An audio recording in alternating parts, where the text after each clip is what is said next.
Good morning. চলে আসছি আবার বগর বগর করতে। Happy Sunday. তো আজকে আমি নিয়ে আসছি কিছু ছোটোবেলার মেমোরি আমার ছেলের কৃপায়নের।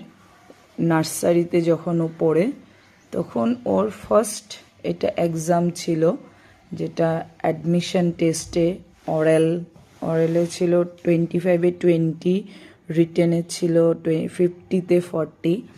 তো যাই হোক, ভালোই লাগে। তো আজকে হঠাৎ সব আমার যেহেতু জিনিসপত্র উল্টা হয়ে গেছে, তো তার জন্য এটা খুঁজে খুঁজে পেলাম। এটা তারপরে ম্যাথসেরটা 50-তে 30, আর এখানে অরেলে 25-এ 15।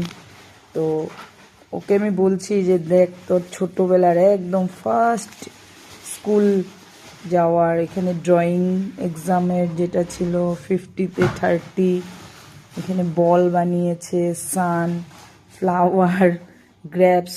তখন মানে ড্রয়িং কি জিনিস হয়তো কিছুই বুঝে না, কিন্তু যাই হোক বানিয়েছে। এখানেও আবার সান, তারপরে এইখানে পিকচার ট্রেস দ্য শেপ এর মধ্যে করেছিল, এখানেও ভালোই মার্ক পেয়েছে। তো যাই হোক, ফার্স্ট টাইম যে করেছে ওইটাই অনেকটা। তো ওই আন্দাজে তো এখন পড়াশোনা একদমই লাড্ডু হয়ে গেছে, বলার মতন না।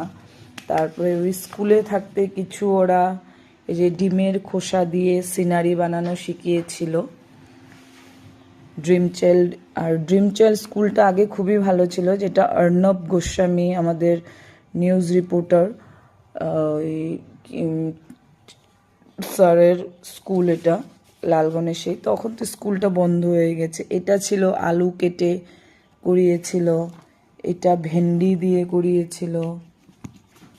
তো সব আমি একটা একটা করে ওর ছোটোবেলার মেমোরিগুলো রেখে দিয়েছি, যে বড় হয়ে দেখবে যে ও কী করেছে। এখানে ওদের হাতের ছাপ দিয়ে,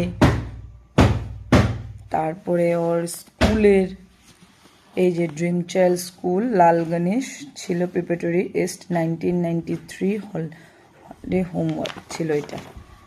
তো এটা ওদের প্রজেক্ট ছিল, এটা ওর ঘরের জন্য দিয়েছিল করতে।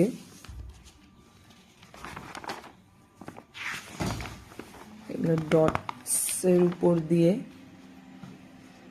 তো ওদের স্কুলে আরেকটা ম্যাম ছিল চিত্রা আমাদের পাড়ায় থাকে।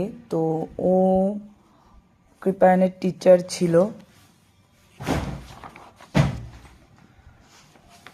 তো এরকম আগের যদি ছোট ছোট মেমোরিগুলো খুঁজে পাই, বাচ্চাদের খুবই ভালো লাগে। তো তোমাদের কেমন লাগে এরকম মেমোরি সেভ করতে জানিও। আমার তো খুবই ভালো লাগে।